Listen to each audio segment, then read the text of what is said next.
flat earth song. Some people say the earth is a globe, lies and tricks, the devil's play. What we have learned, that we have been lied to by the devil and government. Then we woke up to the light, we found out it's flat. Historic moment today in aviation. For the first time, a solar-powered plane has crossed the Atlantic Ocean without using fossil fuel. The Solar Impulse 2 landed in Spain today, 3 days after taking off from New York. As Eric Sorensen explains, what was once thought to be impossible is now a reality. It is like a UFO. Few recognize it when they first see it. It even sounds otherworldly. The Solar Impulse, powered by 17,000 solar cells, is unlike anything that has flown long distances before. Okay, so I am 200 feet. Wider than a 747, lighter than a car. It flies at 80 kilometers an hour. The pilots alternate flying each leg. During this entire flight, I had only moments of joy, and even airplanes passing by and saying on the ATC frequency, wow, your plane is beautiful, what is it? What it is an airplane that shows what future air travel may look like. Yes, it's almost as wide as a football field is long with just one seat. But just as the Wright brothers couldn't carry passengers, Solar Impulse represents the first steps in solar-powered flight. And to prove its potential, they began flying it around the world, from Abu Dhabi last year, with stops in India and China, then across the vast Pacific. Remember, it has no fuel. It then was on to the United States, hopscotched across America, powered only by the sun. And now it has crossed its last ocean, the Atlantic. Not much further to go. Solar Impulse landed in... Hi guys, how are you? I'm back. I'm the G, now aka Flat Water. That will be my name from now on. I promise I won't change it again. So what I have for you guys today is pretty big, pretty huge. I'm very excited to share this stuff with people. I found this about 2 weeks ago. I saved it at another person's house, so I thought that I'd lost it. I thought I wasn't going to be able to find this again, and it was difficult to find again. But what basically happened was I was going through flat earth information on a website. I forget where I was, but some guys commenting in the bottom of the video, and this is why I love the comments. Some of your best information comes from the comments sometimes. So what happened was they were pointing out the publication number of the patent on a map, and I think it was Gleason's map actually. And however it worked out, I ended up searching out that patent and was stunningly surprised to find what was linked to that patent. To me, this is an absolute smackdown, an absolute shutdown, an absolute finisher for the globe. This is a knockout for the flat earth. What I found is that Gleason's map was linked to what you see here. You probably already been reading it as I've been talking, the Universal Planisphere Complete Guidance and Computer System. So you'll see that this is US patent 3858334, done by the Eisenhower Manufacturing Company. The main principal inventor being William A. Eisenhower himself. He's a fairly famous inventor. I can see why now. If you read the abstract here, and as we get into it, you'll see why this is such an amazing find. Basically, this is explaining that we do live on a planisphere, on a plane surrounded by a sphere. So in the abstract here, I'll just begin reading. A planisphere for providing displays and affecting calculations in astronomy and navigation and the method of operation thereof. The planisphere structure includes plurality of substantiality, circular concentric flat dials which are progressively larger in diameter toward a central largest diameter dial on both sides of the central largest diameter dial. The dials are pivotally mounted centrally and have both astronomy and navigation oriented scales as well as star and polar azimuthal equidistant projection maps thereon. There's the key right there. Polar azimuthal equidistant projection maps. reference rules and transit scale indicators, Greenwich indicators, and Aries indicators, the latter three of which are part of specific planisphere dials, extend radially outward of the largest diameter dial on both sides of the planisphere, connected together radially outwardly of each other respectively. Blah, blah, blah. They're all connected in the center. What you have is a series of dials, and I'll bring up what they are here. So here you have the azimuthal equidistant map in the center, and around it is these concentric rings of metal that you can spin over the plane that references the flat Earth. So you can see that this is Gleason's azimuthal equidistant map that he has referenced as his base for this computational calculator, this planisphere computer. So this now is the star chart with some more of the rings around it and more of the star chart, and further diagrams of the figures that make up this invention. You can see, if you read through the invention here, the other inventions that it references: Universal Planisphere Complete Guidance and Computer System. So in operation, the planisphere may be programmed to provide an overhead or ground position display of the stars in either of the northern and southern hemispheres, viewable from different predetermined latitudes on a predetermined day at a selected time in a Copernican manner. Further, hour angles, circle diagrams, and navigator's time diagrams may be solved on the planisphere of the invention to provide rapid, accurate information in conjunction with readily available printed reference material without the possibility of mathematical computational errors. Altitude and azimuth information with respect to celestial bodies is also available from the planisphere of the invention. So here he gets into the background and the field of the invention. Basically it says the planisphere, the structure is created for accomplishing astronomical and navigational calculations and displays. It can provide ground positions and distances to heavenly bodies at different longitudes.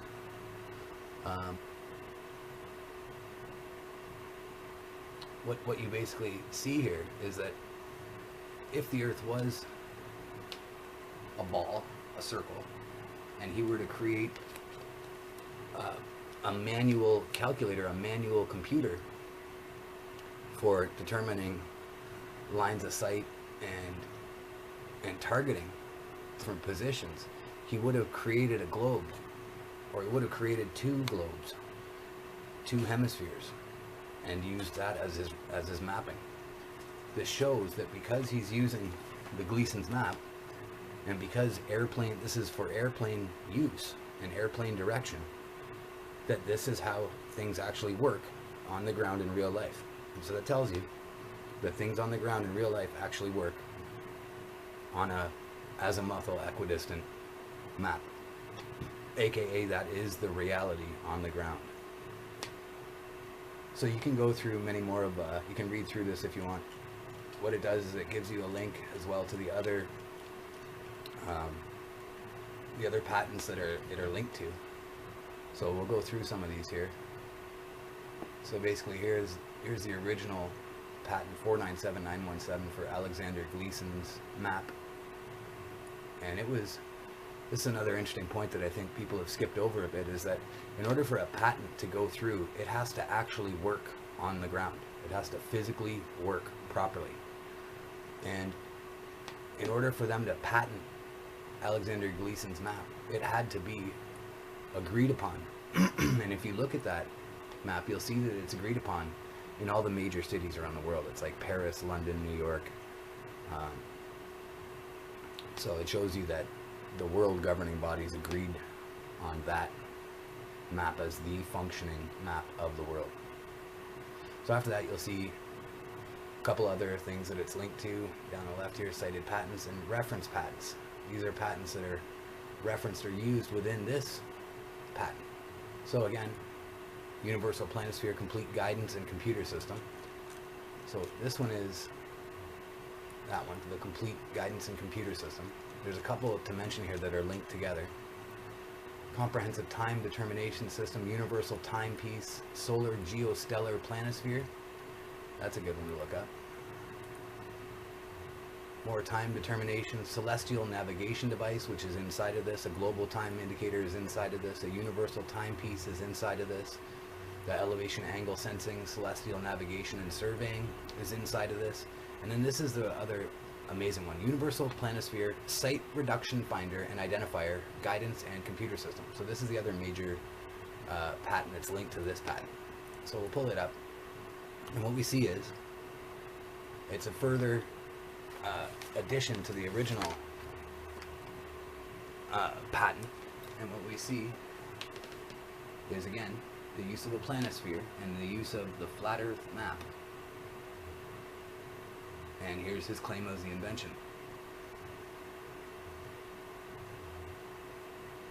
And what you'll see again is that it's telling you that using the ground position of a polar azimuthal equidistant polar map, that you're able to navigate and reduce site reduction finder. So you're able to lock right onto a target, identify it, and navigate yourself towards it. So it shows you that if it was not actually a flat earth, this would never function properly. So again, it's proof that the earth is flat. If the earth was not flat, this would not be the map that would be used. And we'll also go into, he goes into here what he's used it for, the brief descriptions of the drawings, description of the preferred embodiment, and it tells you, if you read through it properly, it tells you this is how they're actually guiding airplanes in the sky when they need to know for sure where that airplane is on the earth. And what it's doing is it's using small telescopes, small sight finders, star finders, to lock onto stars and then reference them within this small metallic planisphere to know exactly for sure where the airplane is on the earth, reference the celestial bodies, the stars and the planets and so on. Further to notice inside of here is that I'll show you the direct link between here and the actual map, because it shows you here in patent citations that it cites 497917, which we'll go to right now. And it's this, something a lot of flat earthers have seen before, and it's just the Alexander Gleason flat earth map. I'm going to state this again. If this was not how it is, he would not have used this, and it would never have passed as a patent,